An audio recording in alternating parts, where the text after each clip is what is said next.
বিসমিল্লাহির রহমানির রহিম। আসসালামু আলাইকুম। ঈদ মুবারক। আমার প্রিয় ভিউয়ার্স বোনেরা সবাই কেমন আছেন? কার কেমন ঈদ কাটলো? আলহামদুলিল্লাহ, আমি তো খুবই ব্যস্ততার সাথে ঈদ উদযাপন করছি। তো আসলে ঈদে আমার কারোর সাথে কোনো যোগাযোগ হয়নি, আমি কমিউনিটিতে কিছু পোস্ট করতে পারিনি। আমি এতটাই ব্যস্ত ছিলাম। আজকেও আমি খুবই বিজি, আজকেও আমার বাসায় গেস্ট আসছে। তো ভাবলাম যে ফাঁকি ফোকরে যদি একটু ভয়েসটা করে ফেলা যায়, তাহলে আমার বোনদের সাথে আমার যোগাযোগটা অন্তত থাকে। আমি কি করলাম বা আমি কিভাবে ঈদ উদযাপন করছি, সেটা আমার বোনদের সাথে শেয়ার করা হয়ে যাবে। তো যাই হোক, চেষ্টা করছি আজকে অল্প স্বল্প ভয়েস করে একটা ছোটোখাটো ভিডিও আপলোড করে দেওয়ার জন্য। তো এই ভিডিওটা চাঁদ রাত থেকে শুরু করেছিলাম। চাঁদ রাত বললে ভুল হবে, অনেকেই আবার বলে দিনের বেলায়, আপনারা বলেন চাঁদ রাত। গতবার আমার কাছে এরকম একটা কমেন্ট আসছিল। তো সবাই সব কিছু বুঝেও আসলে আরেকটু বেশি বুঝতে চায়। যাই হোক, ঈদের আগের দিন সন্ধ্যা হলে না হয় বলি চাঁদ রাত, আর দিনের বেলাটা না হয় বলি ঈদের আগের দিন, মানে 30 রোজার দিন। তো এবার তো আমাদের মোটামুটি একটা কনফার্মেশন ছিলই যে 30 রোজা পূর্ণ হবে। তো আলহামদুলিল্লাহ, আমার কাছে ভালো লাগে। আমার মনে হয় যেন 30 রোজা পুরা হওয়াটাই একটা মাস পুরা হওয়া। তারপরে আরও অনেক কিছুই আছে যেগুলো চিন্তা করলে মনে হয় যে 30 রোজা হওয়াটাই বেটার। যাক, সবই আল্লাহ পাকের ইচ্ছা, তার দান। 29 হলেও সেই দিবেন, আর 30 হলেও সেই দিবেন। যাই হোক, আলহামদুলিল্লাহ, সুন্দরভাবে রোজাটা কেটে গেল। আর এই তো এখন ঈদ তো বলতে গেলে শুরুই হয়ে গেছে আমাদের। তো এই তো ঈদের প্রস্তুতি হিসাবে সর্বপ্রথম আমি যে কাজটা করি সেটা হলো পেঁয়াজ ভাজা, তারপর ড্রাই ফ্রুটস কেটে নেওয়া।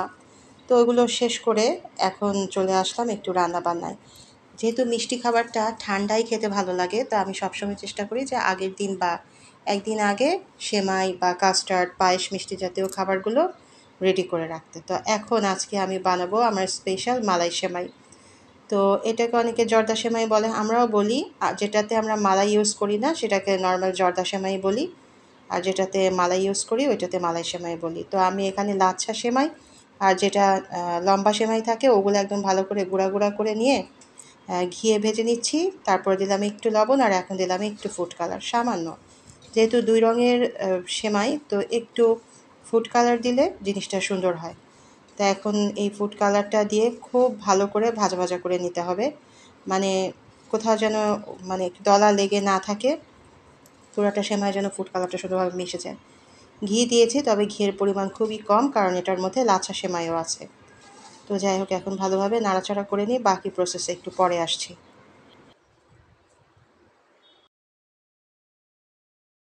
তো সেমাইটা ভাজা ভাজা হয়ে যাওয়ার পরে এর মাঝে দিয়ে দিলাম 1 কাপ পরিমাণ দুধ। আসলে সেমাইয়ের পরিমাণটা না আমার এখন মনে নেই, বলতে পারছি না, কিন্তু দুধটা আমি 1 কাপ পরিমাণ দিলাম, এটা মনে ছিল, তো এটা বলে দিলাম আপনাদেরকে।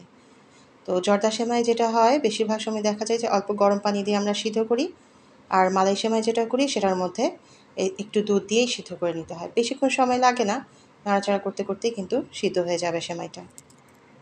আবার বেশি সিদ্ধ করতে গেলে সমস্যা আছে, ওটা হয়তো জাল জাও হয়ে যেতে পারে। তো এই জন্য আর কি অল্প দুধ দিয়ে নেড়ে চেড়ে সিদ্ধ করে নেওয়াই ভালো।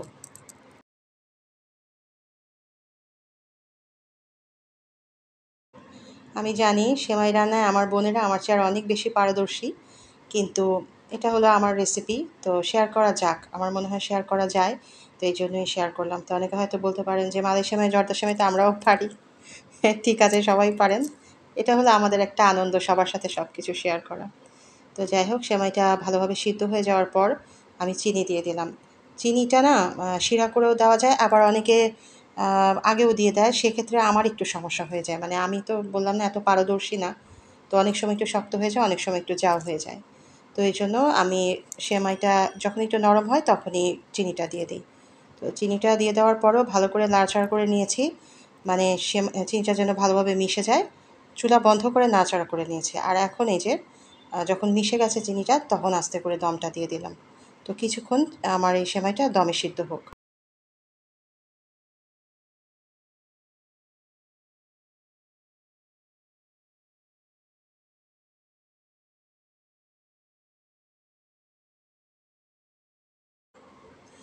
তো এই তো সেমাইটা কিন্তু একদম সুন্দর করে সিদ্ধ হয়ে গেছে। আর এই যে এখানে আমি মালাই নিয়ে নিয়েছিলাম। মালাই বলতে দুধটা জাল করার পর উপরে যে সরটা আসে না, ওইটাকে ভালো করে অল্প চিনি দিয়ে ফেটে নিলেই কিন্তু এটা মালাই। আর যাদের ডায়াবেটিক্সের প্রবলেম আছে তারা চিনিটা অ্যাভয়েড করতে পারেন। আর এর সাথে আমি অল্প একটু দুধ মিক্স করেছি।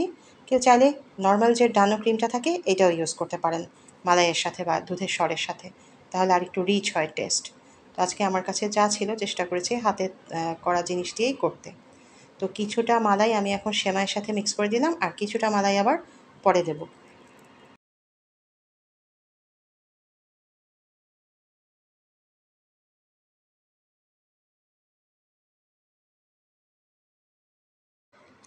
তো সেমাইটা বেশ ভালো করে মিক্স করে নিতে হয়েছে।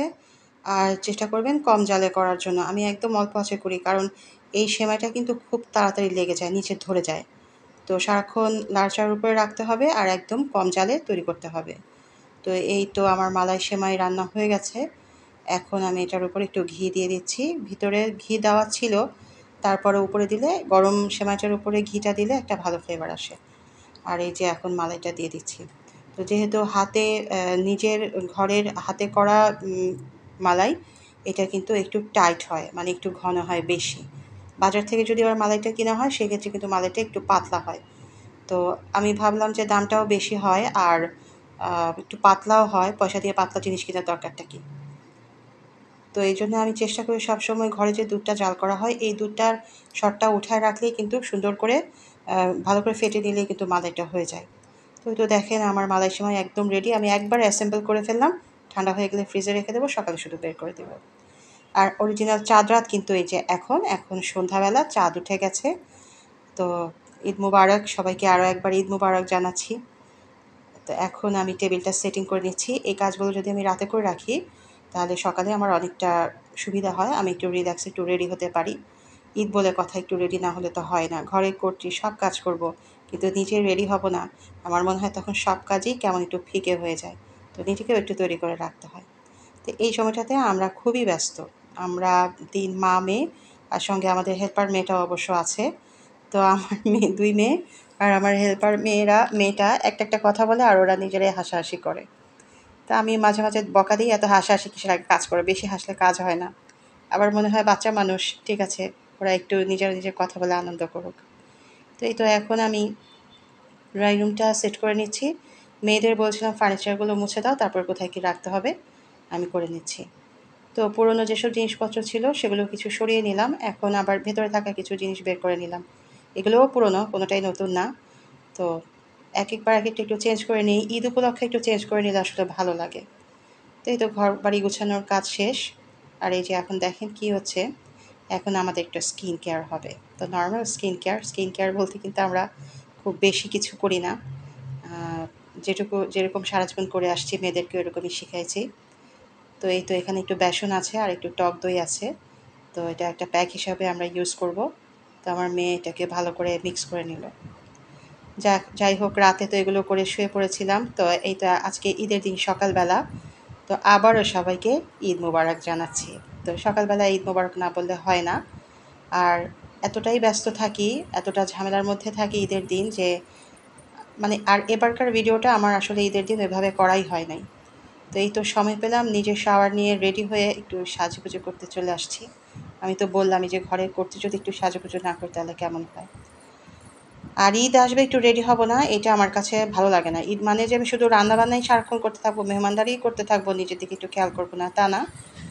মেহমানদারিও করবো, রান্নাবান্নাও করবো, নিজে একটু রেডিও হব, এটাই হলো কথা, হালকা পাতলা হলেও হব। তো যাই হোক, একটু সাজুগুজু করে নিয়ে এখন চলে আসছি আবার কিচেনে। এর মাঝে কিন্তু আমাদের এক ব্যাচ মেহমান খাওয়ানো হয়ে গেছে। কাজী সাহেব নামাজ পড়ে আসার সময়ই সঙ্গে লোকজন নিয়ে আসেন।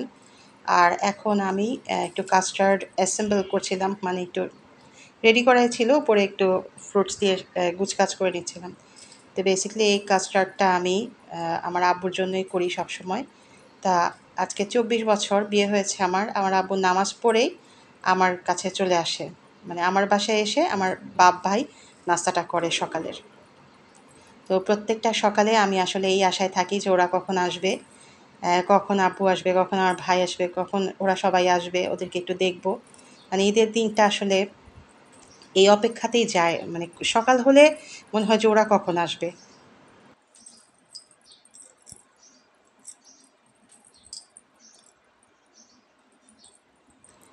আর এর আগে পরে না আজকে কিছুই শ্যুট করতে পারলাম না। খুবই ইচ্ছা ছিল যে সকাল থেকেই সুন্দর করে ঈদের দিনটা আমি শ্যুট করব। কি করব বলেন, কি করা যাবে? আসলে সময়ই পাই না আর এতটা ব্যস্ত।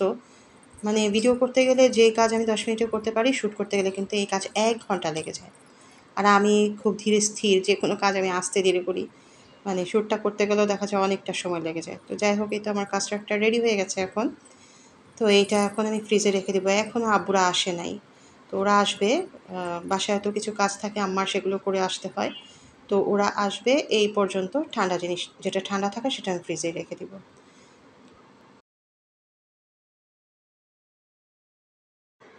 আর এখন এই তো এখানে আমি টেবিলটা সেট করে দিয়েছি। আমাদের মেহমানও চলে আসছে সবাই। আর টেবিলটা আমি সারাদিনের জন্যই সেট করে ফেলেছি, এভাবেই থাকবে। কারণ আমাদের বাসায় একটু পরপরই মেহমান আসে, কেউ যায় তো কেউ আসে। তো টেবিলে সব কিছু সেট করা থাকলে যার যেটা ইচ্ছা হাতে নিয়ে খেতে পারবে, আমাকে সাধাসাধি করতে হবে না। আর আমার একটু সুবিধাও হয়, একবারে সব কিছু রাত্রে গুছাবো। তো এই তো মেহমান খাওয়া দাওয়া শেষ। আর এখন এখন মাগরিবের আজানের টাইম।